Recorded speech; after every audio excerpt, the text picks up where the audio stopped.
I actually got a second girlfriend, and this was shortly after my girlfriend got pregnant. So I had two girlfriends, and I just could not believe that me, of all people, was worthy of having two girlfriends. Now, I know that sounds crazy and knuckleheaded, but all I can really say is that during those times, my mindset was really more about just being self centered. I was focused on being very self-centered, but didn't realize it. I didn't have the name for it at the time. I didn't have the understanding or the mindset of what I was doing. But really, I was kind of self-medicating through other people, because if you're letting me have sex with you and do all these kinky things and convince you to do things that you may or may not have done, that right there gave me this status that I just couldn't believe. It's a dirty truth with Deante Young. Hit a main course, yeah, the entree done. Pull up on the gang, all the fly day ones. Tune in, come and see what Deante done. It's a dirty truth with Deante Young. Hit a main course, yeah, the entree done. Pull up on the gang, all the fly day ones. Tune in, come and see what Deante done. Just vibe with it. All right, guys, welcome to the Dirty Truth with Deante Young. I am Deante. So this is going to be a very interesting episode. As a matter of fact, it's going to be just pretty raw and full of the dirty truth, because a lot of people don't really understand the value of exposing their dirty truth. So this episode is called My Dirty Truth Life.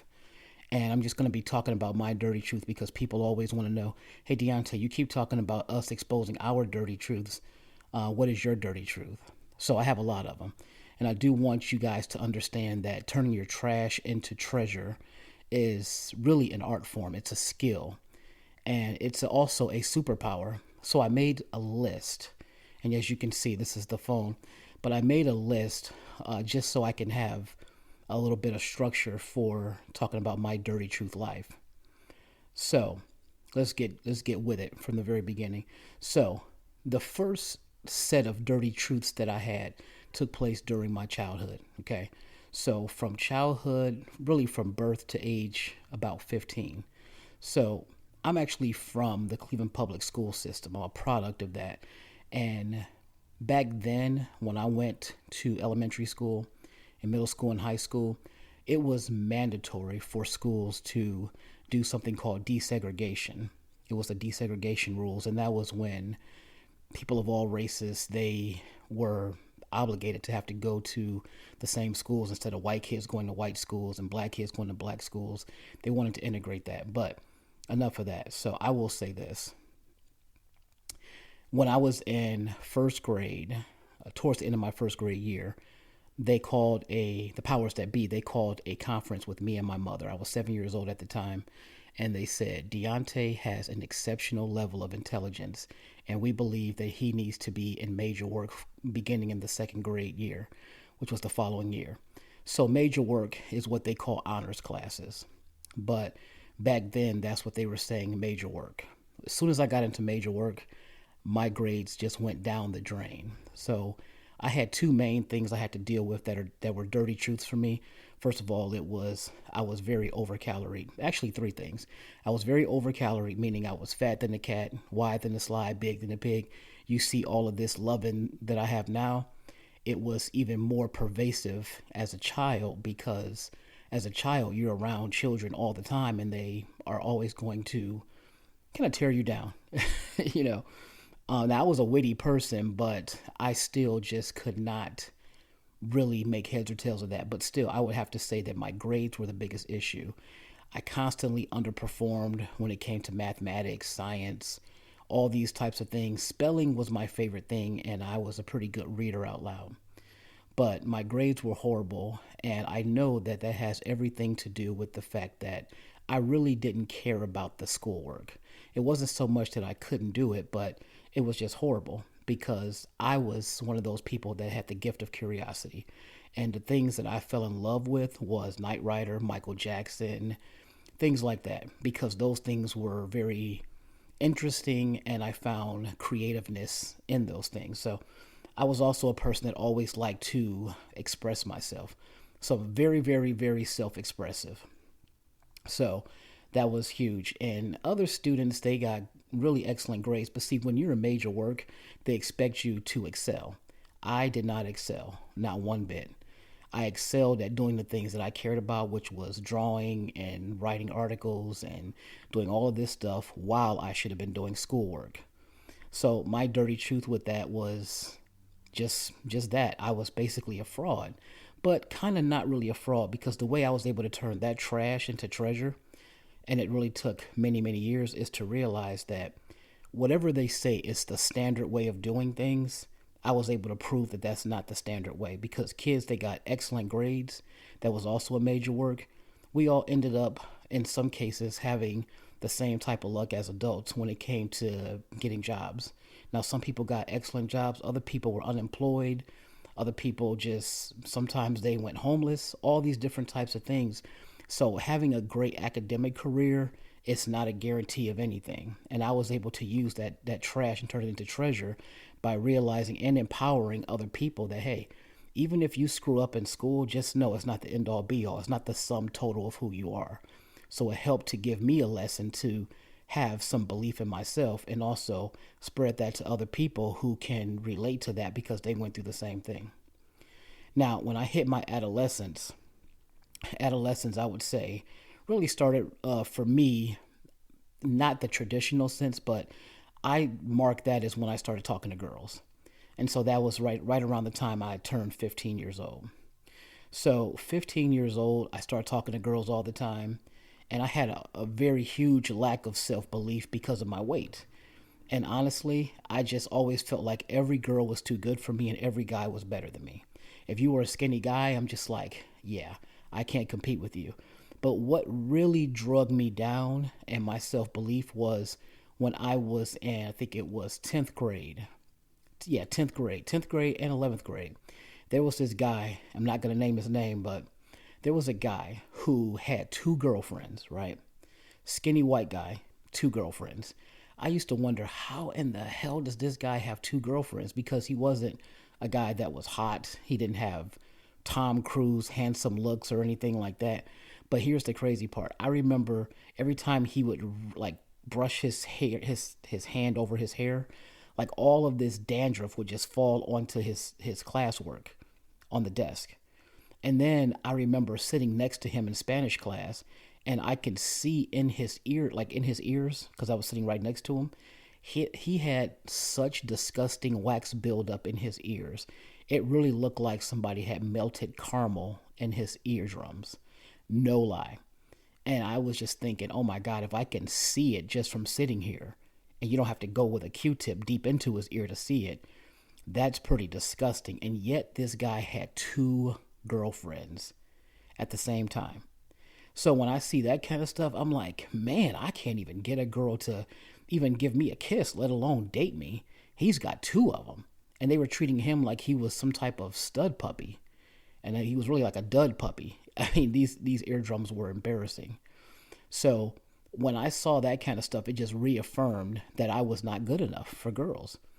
And it was really hard to wrap my mind around. You know, my best friend Jermaine, he was able to get girls left and right. I later found out that he was getting them through me because I was able to always talk other people up, but I could never talk myself up. And it was because people put in me, hey, you're fat, you're a cow, you're a porker. I even had the nickname lunch meat, which is kind of hilarious. But I was fat than the cat, wide than the sly, heavy than the Chevy, all these things, right? So it kind of became a thing that in a certain way defined me. Now all these decades later, I can say, well, if it doesn't define you, it can't confine you. But in all honesty, I was kind of feeling like, this is basically my identity because this is how people see me. And I just felt like that was the thing that made me not be worthwhile to girls. It was crazy because I always saw other guys having no problems with getting girls, and girls would chase them down or write them love letters or it just do all these different types of things. And it was it was unnerving. What it does is it takes away your sense of self, and it definitely compromises the relationship you have with yourself. And that's what I really want to empower you guys with today, is to understand that if you have a great relationship with yourself, then everything else is going to just be window dressing and it'll be fine. Because that's what I did not have. I knew that I was intelligent. I felt like I was going to be something great one day, but that was in like the inward side of me. But the outward side of me, because of other people saying that you're fat. And basically, society always had it set up for people that were normal size. You see what I'm saying? So anytime you would go somewhere, they make chairs for smaller people. Roller coasters, you have to be a certain weight to get on the roller coasters, or any ride at an amusement park. And so I just started to realize, man, I am not one of the better people in this world because I'm hefty, and I'm always reminded of that. You know, people will cut my cousin, who shall remain nameless, but my cousin Terrence, he would say, "Hey, what's up, fat boy? What's up, fat boy?" And then he would put his finger in my stomach like the Pillsbury Doughboy. Now, all that stuff is hilarious, but when you're a kid and you're being told these things, you begin to just see yourself as being that person, and that's not a good thing. So I was able to really use that in later years, that trash, and turn it into treasure by being able to say things like, if it doesn't define you, it can't confine you. I wrote my first book in 2021 called Fuck Your Insecurities. And the it's an acronym. Fuck is FUCK, but it's an acronym. So it stands for, F stands for forgive your insecurities for the pain they've caused you. The U stands for understand where they come from and why, your insecurities. C, confess them to yourself and others so that they lose the power over you. And then K, kick them to the side and keep moving forward. So I was able to, at that age, decades later, to be able to look back on my childhood and just the fact that I'm just a lifelong porker, and really come to the conclusion that, you know, that doesn't have anything to do with what I'm capable of doing in this world. It does not have a single thing to do with how I can impact and affect people. And so it felt like trash to me. I always felt like that I was just like a party pooper because of my presence. When in reality, my presence would always illuminate a room. This is not me saying it. This is what other people would say. But I agree with that because of my sense of humor, my personality, just the different perspectives that I would bring to people. And I got really good at lifting other people up and finding the good or the attractive in other people, whether it was physical or just mental, personality wise, things like that. So going through all those things, that was trash to me. And it really hurt because I felt like I was damaged goods. And then when I would look at other guys that were also fat, I would say, wait a minute, he's getting a girl, he's getting a girl. So this whole time I was internalizing this whole belief system that other people put into me. Because remember, we never start off thinking anything about ourselves. We're always very confident as babies. We'll cry in a room full of people in a church, and we'll walk around naked around everybody when we're a baby. But we start getting all this self-doubt and all of this insecurity once we start getting other people's opinions and then internalizing them. And that's what kept happening to me. I did not have a strong enough belief or a strong enough relationship with myself to be able to avoid all of those types of things. So it took me forever to lose my virginity. Now, when I did lose my virginity, I had to make a deal with this girl, and we're still friends all these years later. But I had to make a deal with her, whereas other people, they had lost their virginity, like other guys, friends of mine, even male relatives of mine that was around the same age, they lost their virginity many years before. Now, I know they always say that comparison is the thief of joy. Okay, but when you're in the midst of going through all these types of things, you just don't even think about that stuff. I remember my grandmother, and my grandmother is very heroic just as well as my mom is. My grandmother would always say, clothes don't make the man, because people typically wore name brand clothes, especially the people that was friends of mine. They wore name brand clothes, and I just didn't care about name brand clothes or name brand shoes until I got to be 13. So all of that kind of stuff made me just feel less than, because other people, as kids do, they make fun of you, they mock you.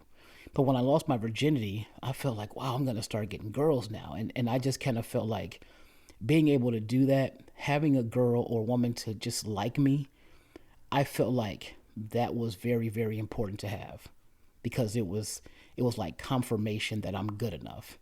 So it didn't really happen. Once I lost my virginity, it didn't happen like I thought it was going to as far as afterwards. I didn't just all of a sudden get all this action from women. It took me several months before I got into my first relationship, and I couldn't wait for that. So that's the third level of that's the third level of my dirty truth, is relationships. So that pretty much spans a lot of years. I was with so many different women, whether it was a relationship or something that wasn't a relationship but was relationship ish, because I just never really drew boundaries. I never made it clear that, hey, we're just having sex. Yeah, I'm just nailing you, or I really care about you and all that, but I don't want to be committed because I just found out that commitment what could be an uphill battle, especially with who I was dealing with. And I also know that I was a horrible person in relationships. That's the thing, is that I was cheating on everybody. And the thing is that I look back on it and I say, is it just because sex feels great and all that stuff and I was trying to feel like a stud? I can tell you this. My dirty truth about relationships and my behavior in relationships stemmed from just feeling a need to be validated. So once I finally got sex and once I finally got into a relationship, and the first girl, who happens to be the mother of my oldest child, who's no longer with us, the woman is no longer with us. But once I finally got my first girlfriend, I couldn't believe it. It was like a person that lived their whole life as a bum and living in a dumpster and eating out of a dumpster to all of a sudden becoming filthy rich. Now you're being given a mansion and a sports car. Now, I'm not trying to say this woman was a prize or she was the next coming of Halle Berry or 2001 Britney Spears. But what I am saying is that I just felt that way. I felt like I needed this. Oh my God, this is affirming that I'm actually as good as the next guy. I can actually get a girlfriend. A girl would actually have sex with me over and over again. She would cook for me. She would do all these things. She would write me love letters. I actually wanted to have a stalker because I just felt like that would validate me. I mean, I know that sounds crazy, but that's another one of my dirty truths. So once I had those relationships, it was something that I found out that it was almost like a drug addiction.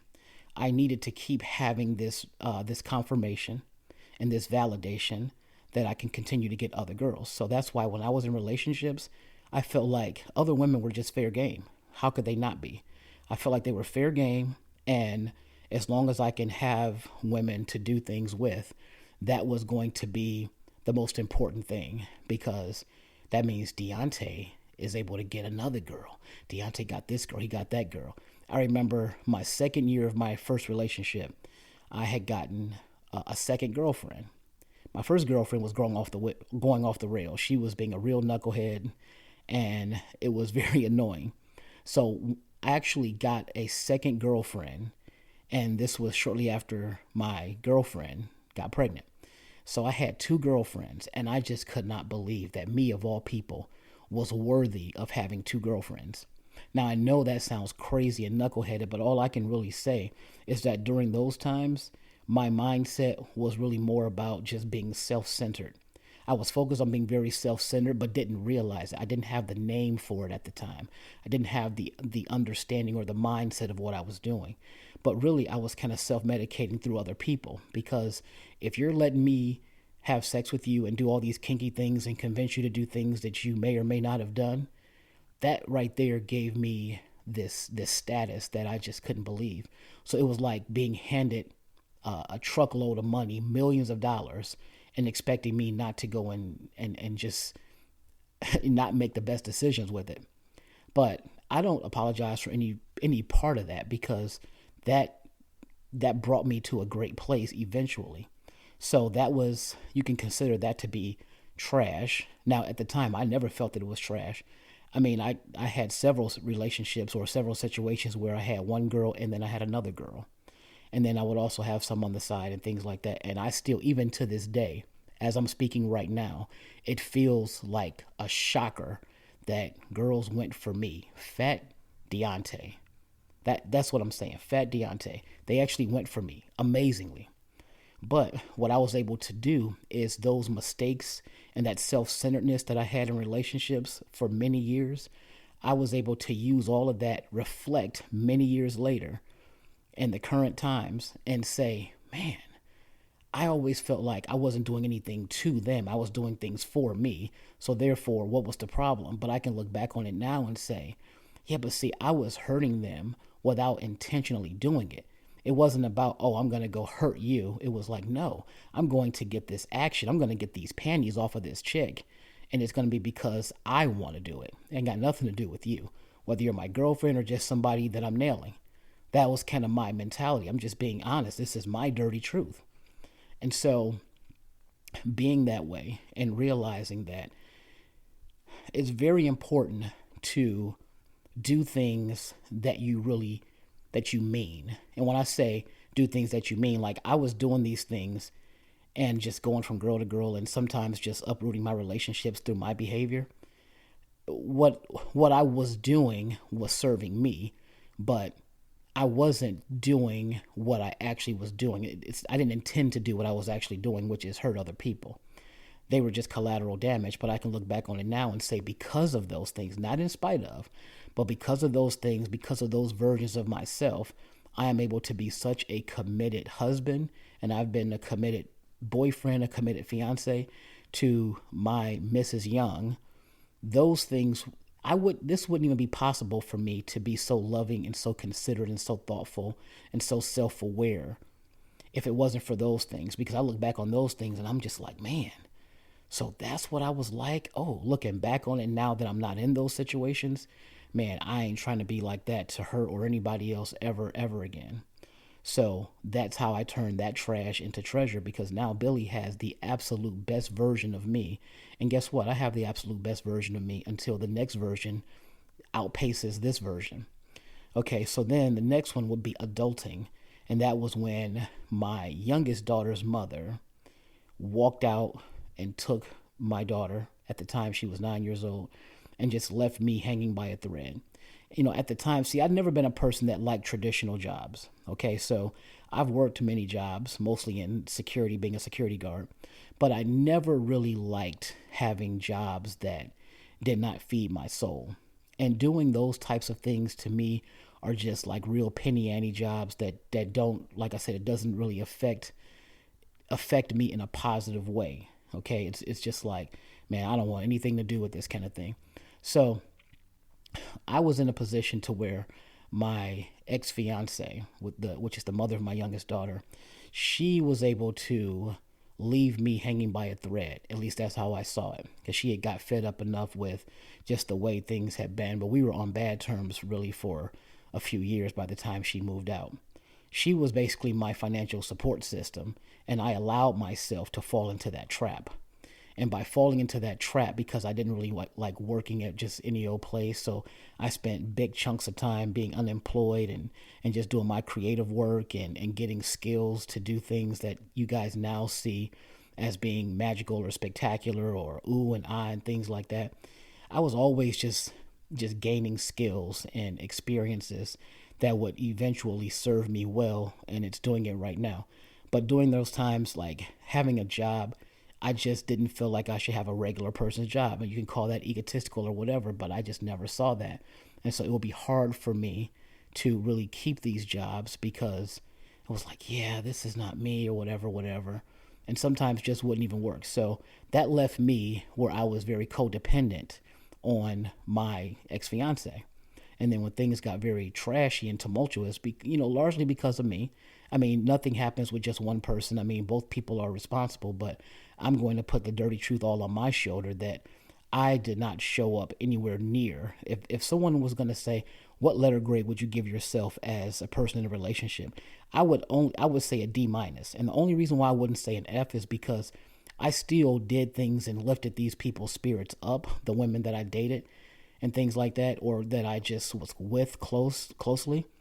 I always had that mentality to lift them up and things like that, but really my presence was too self-centered and just wasn't, I really was never a true partner. You see what I'm saying? Like a partner in the sense of you can rely on me, you can count on me. I brought some good attributes to the table, but I would still give myself a D minus, and it's not an F because I did a few things that were right. They can clean up their side of the street if they have the self-awareness to, but I'm just taking account of what I did and didn't do. So having those situations and being in the adulting phase is when I had to go and find out how to survive on my own without her financial support. And it's not like she had all the finances in the world. She was struggling too, but she had to find ways, and sometimes it was through her parents, and that was despicable. And I can own that, seriously. But at that point, I really had to try to get myself on track, and I ended up working in life insurance, and then I was got my first taste of being an entrepreneur because of a guy that mentored me and saw a lot in me and felt like I could do big things and anything in this world. And so I got a lot of sales experience, and I also got entrepreneurial experience and consulting with business people and things like that. But this was the aftermath of me trying to pick up the pieces of, now I don't have this person to support me being able to live. And so I was just going from thing to thing. But ultimately, being in those years, it made me say, I never want to be under anyone's thumb ever again. So I'm never going to let myself become codependent. So I turned that trash into treasure because I let myself do that.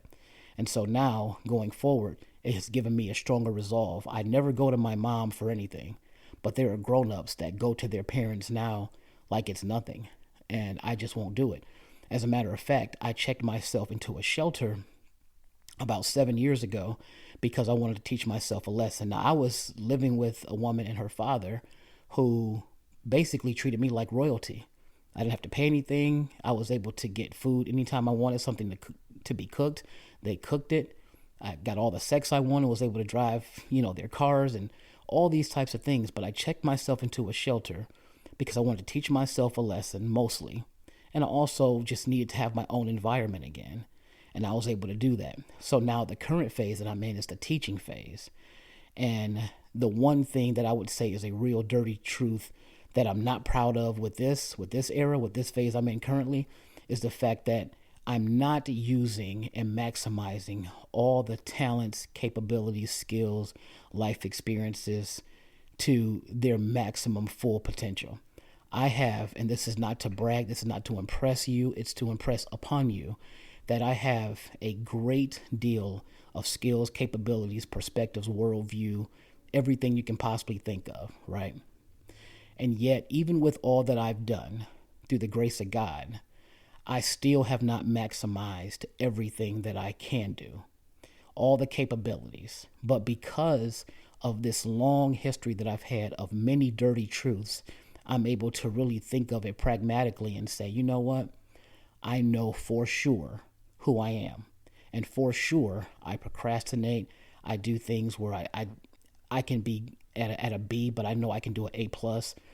I'm really aware of that. Self-awareness is a superpower. And it's a big reason why I'm married to a woman who now has extraordinary self-awareness. And so I'm working on myself every day. Even me doing this podcast is a sign of me just dragging my feet, and then saying, bam, this is very important. Not so much important for what it's going to do for us as a family, us as a partnership, us as a company, whether it's Dirty Truth Publishing or my Visionary Voices luxury ghostwriting agency, whether it's any of those things, this is going to be something that's so extraordinarily important to the people that are going to be under my leadership. Because let's face it, all of us have something to give as leaders. All of us have something to give by using our dirty truths in the service of other people. So when I talk about turning trash into treasure, it doesn't mean trash like, oh, this is bad. It just means trash meaning challenges, setbacks, things that people make fun of you of, things you're embarrassed of or ashamed of. I always say, never apologize for any previous version of yourself, because that's what brought you to where you are today. Like I said that just earlier in this conversation. And it's so important that you, whoever you are, whether it's one person, whether it's 1 million people, it's very important for you to really use your dirty truth in the service of other people. I always say that failure is profitable. And quite frankly, scars sell, really do. So the things that hurt the most in your life are going to be the things that lift you up and other people up. And that's what I want to do. I just feel like it's the best way to get revenge against the things in your life that previously just sucked. The things in your life that you're just ashamed of. Things of your life that you just say, man, I could have done that better. Now, there's so many things that I can say that about. But I also treasure those things. Like, in all honesty, it's always great to step into this mental time machine. I have a mental time machine, and so do you, right? And so normally when we have our moments, whether it's frustration, fear, anxiety, trepidation, limiting beliefs, self-doubt, most of the time, if not all the time, you can find the solutions to whatever you're dealing with just by getting into your mental time machine and going back to a previous time in your life where something sucked or you feel like you just floundered and failed miserably.